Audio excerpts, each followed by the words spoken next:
Three, two, one. Welcome to the O Brother Podcast. Welcome to the O Brother Podcast. Welcome to the O Brother Podcast. I'm your host, Dan Smith. Alongside me, as always, my brother from the same mother, Mike Smith.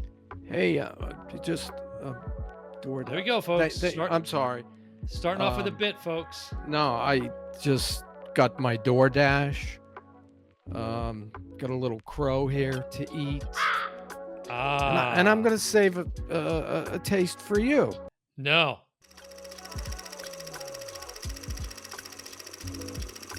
Anyway, I would say this is a mixed bag for me. I mean, I think we're almost on the same page. I was hoping you liked it. I did so like I could it. dig it. I didn't love a little it. bit. Yeah, I hate the Scooby-Doo-ness.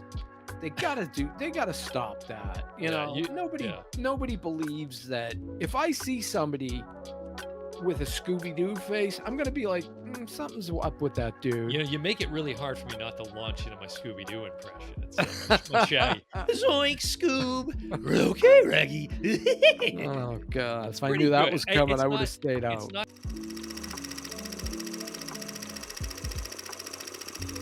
Lo and behold, he invites her to have a drink. She says no, and he says, well, I'll be at the bar in case you change your mind.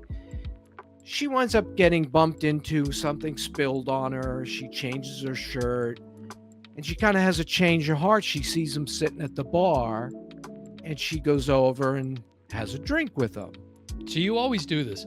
I go too long. You give the complete plot instead of the synopsis, which is, it's Rachel McAdams plays this, Killian's this, they get in an airplane. But I'm just about to wrap up. He's a hired gun type, right? So just kind of tighten I'm just about to wrap up. They have the drink, and coincidental.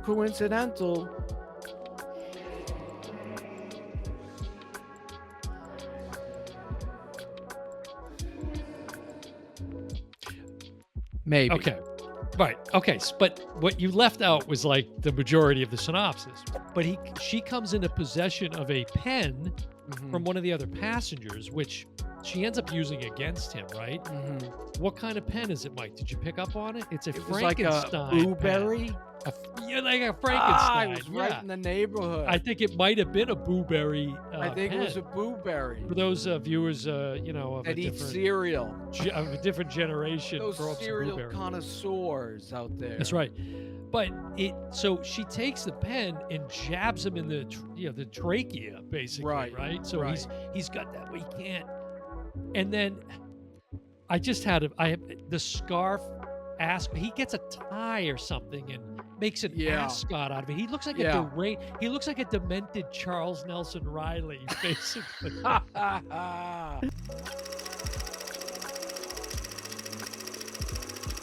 In the end, we all lose. Right now, like every night, I watch an episode of Perry Mason. And then I thought I heard taps playing very softly in the distance, like like a Christmas story. We're bringing it down to a real downer. Yeah. Okay. So I'm watching on streaming a site called Freevee, which everybody has Freevee, right? Right. Freevee, Tubi, right. Their prime content is gonna get sucked away by the streamers, because the streamers, they're not making money. They're not. Netflix is making money. But the other ones, so there's where I kind of get into the neutrality issue. Well, but you said yourself, we don't really know. We don't what they're know making or what they're not making. But I do know for a fact that Disney Plus was totally underwater when Bob Iger came back. Right. His first thing, what did he do? He fired people from Pixar.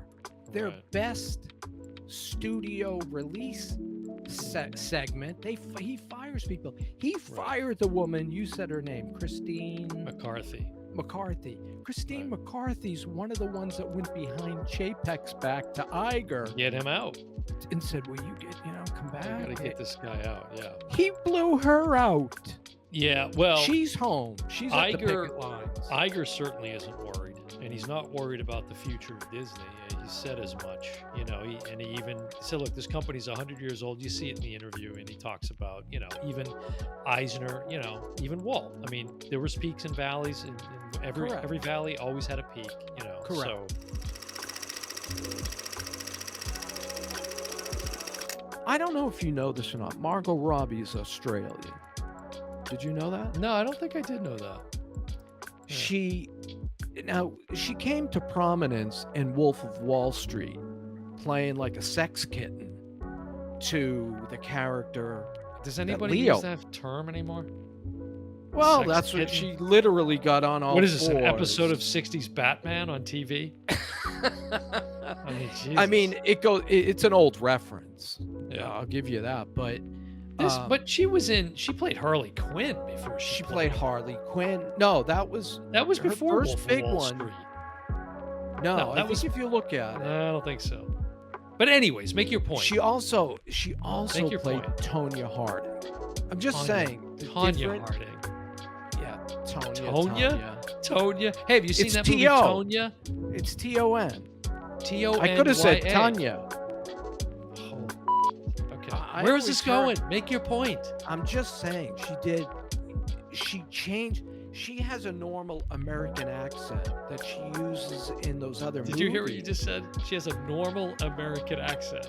So if it's not American, it's not normal, folks. Well- Send your comments to Mike at ohbpodcast.com, folks. Well, there was a lot of innuendo and things with, like, I still liked it, even though it was in the trailer about beach me off. You know, like, if anybody's Right, gonna that beach was you off, funny. you got to beach me off first. Nobody's beaching off.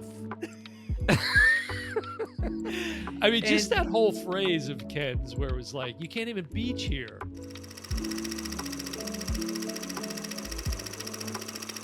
And it looked like his aide took pleasure in Strauss getting. It did. It was weird. It was a little tempered, but Yeah. yeah, I think ultimately Aaron Reich's character was like enjoying that. Yeah, he was, enjoy life Yeah. on the cabinet or whatever he said Exactly. sarcastically. Right.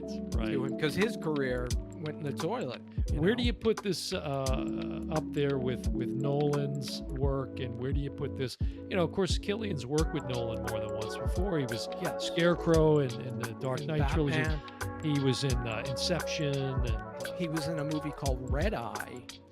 yeah, but that wasn't. I think that's that wasn't Nolan. No, I think that's the first time I saw Cillian Murphy. I think And he so. has these piercing blue eyes. He really does. Yeah. That, you look at him, you're like Yeah. remember the episode of Seinfeld, The Wiz? I'm The Wiz. It's interesting you're bringing this up again, because you did I profess bring it up? love for him in the first look. And I said that's a whole nother first look that we're talking about when Yeah. Mike laid eyes on Cillian for the first time. I'm telling you. But he has really, that- listen, if he doesn't, now I don't know what's with the strike and what's going to happen with award shows, and I Right. don't really care, but Right. as award shows go, if he isn't up for the top runner for Best Actor, I don't know what to tell you. We haven't seen something better yet. No. And So- again, I just can't imagine what would top this. It's just, wow. It's really, And it's, I it's put something it to see. in Christopher Nolan's, who's got a resume to put against any director out there. This I would put on top. Maybe I'll start introducing myself to be. My name's. I have OCD, and I'm gonna be really annoyed by everything you do. Can you please See, shut up? If you just gave her a minute, and she was such a sweet woman. She I offered know. you some of her Triscuits or whatever it was. And yeah, you made a lifelong friend, which, let's face it, you could use it. All right, so that's going to do it for another episode of the Yo Brother Podcast. I'm your host, Dan Smith. Alongside me, as always, my brother from the same mother, Mike Smith. And we will see you next time. Bye, everyone.